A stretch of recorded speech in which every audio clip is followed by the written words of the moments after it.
Alice's Adventure in Wonderland, Part 1. Focus question. How does reality change for Alice after she goes down the rabbit hole? Words to know. Commotion, curiosity, a distance, insecutively, lodging houses, notion, offended, savage, shrink, timid, tumbling, vulture, connections. Writing down the rabbit hole is a popular expression. Write an essay that explains what it means and how it connects to the text. Refer to the text and outside resources. Social studies. In this part, Alice refers to William the Conqueror, research and to learn more about him, and write a paper describing his life and historical importance. Chapter 1. Down the Rabbit Hole. Alice was beginning to get very tired of sitting by her sister in the bank and having nothing to do. Once or twice she had peeped into the book her sister was reading, but it had no picture or conversations in it. And what is the use of this book? Thought Alice, without pictures or conversations. So she was considering in her own mind as well as she could, for the hot day made her feel very sleepy and stupid. Where the pleasure of making some daisy chain would be the worth of trouble of getting up and picking the daisies, when suddenly a white rabbit with pink eyes went close by her. It was nothing to say very remarkable in that, nor did Alice think it was very much out of the way to hear the rabbit say to itself, oh dear, I shall be late. When she thought it was over afterwards, it occurred to her that she ought to have some wonder at this, but at that time it seemed quite natural. But then the rabbit actually took a watch out of his waistcoat pocket and looked at it, then hurried on. Alice started to her feet as it flashed across her mind that she has never seen a rabbit before with either a waistcoat pocket or a watch to take out of it. And with burning curiosity, she ran across the field after it, and fortunately was just in time to see it pop down a large rabbit hole under the hedge. In another moment, round and Alice after it, never once considering how in the world she was getting out again. The rabbit hole went straight on like a tunnel or some way, then dipped suddenly down, so suddenly that Alice had not been able to think about stopping herself before she found herself falling down a very deep well. Either of the well was very deep, or she fell very slowly, for she had plenty of time as she went down to look about her and to wonder what was going to happen next. First, she tried to look down and make out what she was coming to, but it was too dark to see anything. Then she looked to the sides of the well and noticed they were filled with cupboards and bookshelves. Here and there, she saw maps and pictures upon pegs, and she took down a jar of one of the shelves as she passed that labeled orange marmalade. But to her great disappointment, it was empty. She had not liked to drop the jar of the fear of killing someone underneath, so managed to put it to one of the cupboards as she fell past it. Well, thought Alice to herself, after such a fall as this, I shall think nothing of tumbling downstairs. How brave they will all think of me at home. Why, I wouldn't say anything about it, even if I fell out the top of the house, which was very likely true. Down, down, down. The fall never come to an end.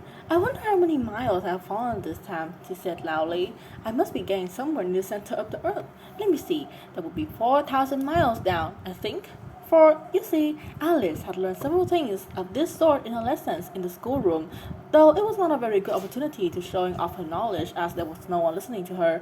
Still, it was a good practice to stay over. And yes, that's about the right distance. But then I wonder what latitude or longitude I got to. Alice had no idea what latitude was or longitude either, but thought they were nice grand words to say. Presently, she began again. I wonder if I shall roll right through the earth. How funny it seemed to come out people who walk their ass over downward. In empathies, I think. She was rather glad that there was no one listening this time, and as it didn't sound all the right word. But I shall have to ask them what the name of the country is. Like, please, ma'am, is this New Zealand or Australia? And she tried to sound courteous as she spoke. Fancy courtesying as you falling down in the air. Do you think you could manage it? And what an ignorant little girl she is. She'll think of me for asking. And no, if I ever do it again, perhaps I shall see if it ran up somewhere. Down, down, down. There was nothing else to do. Alice soon began talking again. Dinah will miss me very much tonight, I think. Dinah was the cat. I hope they remember me, the saucer of milk at tea time. Dinah, my dear, I wish you were down here with me. There was no mice in the air, I'm afraid, but you might catch a bat. But that's very like a mouse, like, do cats eat bats, I wonder? And here Alice began to get rather sleepy, and went on saying to herself in a dreamy sort of way, do cats eat bats? Do cats eat bats? And sometimes, do bats eat cats? For, you see, as she couldn't answer either this question, it didn't much matter which way she fell into. She felt like she was dozing off, and had just begun to dream that she was walking in hand with Dinah, saying very earnestly, now Dinah, tell me the truth, do you ever eat a bat? When suddenly, thump, thump, down she came upon a head of sticks and dry leaves, that the fall was over. Alice was now a bit hurt, and she jumped on her feet in a moment. She looked up, and it was all dark. Overhead, before her was another long passage, and the White Rabbit was still in sight, hurrying down it. There was not a moment to be lost. Away went like Alice in the wind, and it was just in time to hear her say as it turned a corner, "Oh, my ears and my whiskers! How late it's getting!" She was worse close behind it when she turned a corner, but the rabbit was no longer to be seen. She found herself into a long, low hall, which was lit by a row of lamps hanging from the roof. There were doors around the hall, but they were all locked, and Alice had been all the way down one side to up another, trying every door. She walked sadly down the middle, wondering how she'd ever get out of here again. Suddenly, she came upon a three-legged table made of solid glass. There was nothing on it except a tiny golden key, and to Alice's first thought that it might belong to one of the doors of the hall, but alas, either the locks were too large or the key was too small. But at any rate, it would not open to any of them. However, on the second time round, she came upon a low curtain she had not noticed before, and behind it was a little door about 15 inches high. She tried the little key in the lock, and to her great delight, it fitted. Alice opened the door and found that it led to a small passage, not much longer than a rat hole. She knelt down and looked along the passage into the loveliest garden you ever saw. How she longed to get into that dark hall and wander among those beds of bright flowers and those cool mountains.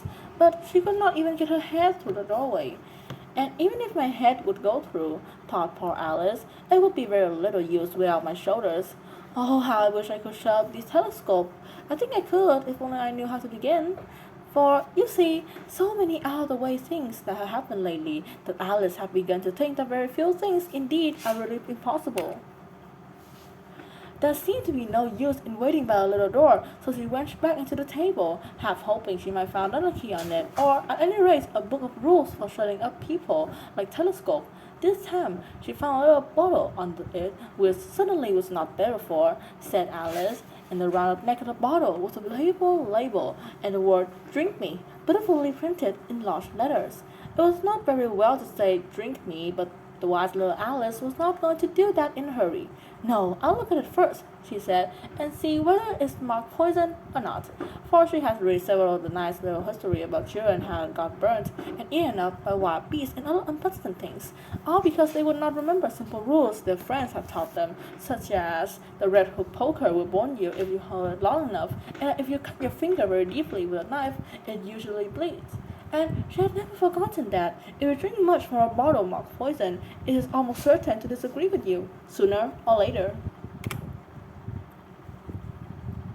However, this bottle was not marked poison, so Alice ventured to taste it, and finding it very nice. It had, in fact, a sort of mixed flour of turkey tart, custard, pineapple, roast turkey, coffee, and hard-breaded toast.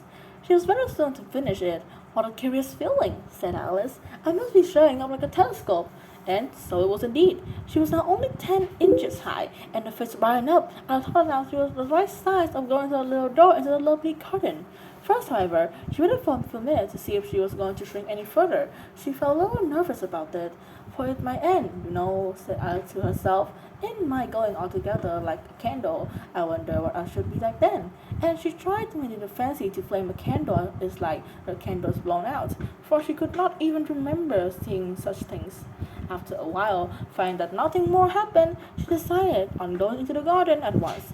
But alas for poor Alice, when she got to the door, she found that she had forgotten the little golden key, and she went back to the table for it. She found that she could not possibly reach it. She could see it quite plainly through the glass, and she tried her best to climb up one of the legs of the table, but it was too slippery, and when she had tried herself into trying, the poor little thing sat down and cried.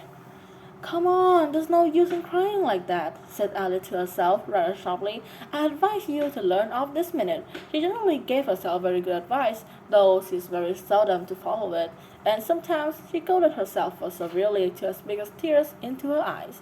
And once she remembered trying a box into her own ears for having cheated herself in a game of croquet, and she was playing against herself, for this curious child who was very fond of pretending to be two people. But it's no use now, thought poor Alice, to pretending to be two people. Why, that's hardly enough to math to make me one respectable person. Soon her eye fell on a little glass ball that was lying under the table. She opened it and found a very small cake, in which the word says, "Eat me," were beautifully marked into currants. Well, I'll eat it, said Alice, and if it makes me grow larger, I can reach the key, and if it makes me grow smaller, I can creep under the door. So either way, I'll get into the garden, and I don't care which happens. She ate a little bit, and said anxiously to herself, which way, holding her hand on top of her head to feel which it was growing, and she was quite surprised to find that she remained the same size. To be sure, this generally happens when not eats a cake, but Alice had got so much in the way of eating that allowing the way out to happen, and that seemed quite dull and stupid for life to go on a common way. So she set out to work and soon finished off the cake.